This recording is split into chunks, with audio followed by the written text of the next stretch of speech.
Friday, January 25th edition of the Carolina Weather Video Course. All eyes are on our incoming storm system for today. Let's start off with what the overall setup is for us here. And notice the precipitation breaking out during the 5 o'clock hour back into parts of the Ohio and the Tennessee valleys with that incoming area of low pressure now here across the Carolinas. Just a cold morning with clouds on the increase. And we will see that precipitation advancing in later today. Now here's a specific look at the radar again around our area. All is quiet now, but there's that snow through the Midwest that continues to develop off to the east, and then you get into a wintry mix in Kentucky and Tennessee. The pink shading, that's sleet. The purple shading, that's where you have some type of mixture of sleet and freezing rain. So that's kind of the deal for us this morning. And that precipitation will continue to blossom and develop our way. Across the Piedmont, there's your winter weather advisory in effect for many spots. And let me expand the view out and show you all the advisories and warnings across the region. Winter storm warnings up, kind of a borderline winter storm warning situation in northeastern Georgia. Freezing rain advisories, eastern Tennessee, northeastern Alabama and Georgia, parts of western Tennessee too, and a lot of winter weather advisories across the region. Now, this is the latest run of Stormcast, the RPM modeling, and this is the liquid equivalent precipitation. So this would be if all of the precipitation fell in the form of rain, how much we would get. And it's kind of gotten a little bit beefed up on some of the totals out there. Notice a ½ inch down in Charlotte, third of an inch in Raleigh, and in Greensboro. But of course, it's not all going to be rain. Very little of it will be rain for much of the area. Now, this is what the RPM is printing out for snow accumulations. I think this is a little bit overdone. I think the sleet will mix in and cut into a lot of these snow totals. But you see it is putting some snow on the ground. And then here is the ice accumulation map from the RPM model. And you notice that little glazing there through parts of certainly the mountains and back into Tennessee, North Georgia, and then through southern North Carolina and northernmost parts of South Carolina.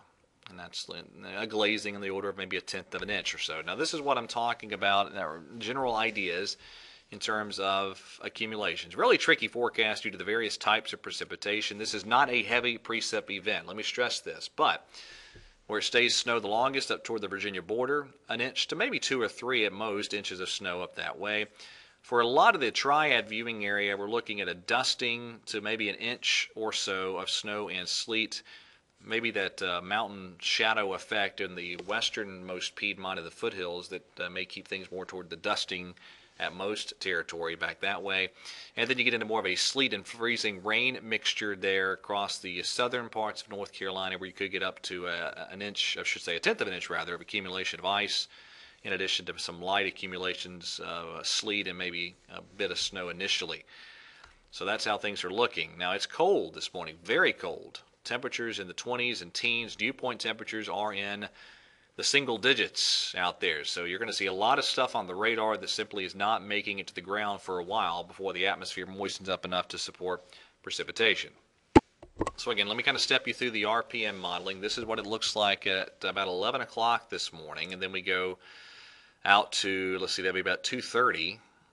Initially snow over a good chunk of the Piedmont temporarily, but then I think pretty quickly sleet will mix in, if not take over in many spots. There's your freezing rain in southern North Carolina, in northern parts of South Carolina, and then the precipitation begins to tail off and end as we get into this evening. Anybody, by the way, is fair game to see the precip end as just a little period of light freezing rain or freezing drizzle. So we will see. And again, on this model, this chart here, there's the snow amounts from the RPM. So that's I've kind of laid out my thoughts on this event. I'll show you the HPC charts just so you can see them. There's the 1 inch snow probabilities. Here's the probability of a 100th of an inch of ice. And then there are the probabilities for 1/10 of an inch of ice. So I think we're looking at a scenario where overall light precipitation amounts, but with the ground being cold and the air temperature staying cold, there could certainly be some travel issues developing as we get toward this afternoon and this evening. And that'll continue into early portions of Saturday before temperatures climb. Now, real quickly down the road, we have a chilly but dry weekend. There's the European model. We get one cold front. First of all, a big warm-up by Tuesday or so. Monday and Tuesday, pretty warm. Then we get a cold front Wednesday. And the European hangs a piece of energy back. Let's see, we'll go to this chart. Next week from the tail end of a trough that eventually then swings through. That really looks a lot like the setup on the European to what we had with our system last week. And there is the result on the European by next Friday. A nice winter storm for parts of the southeast.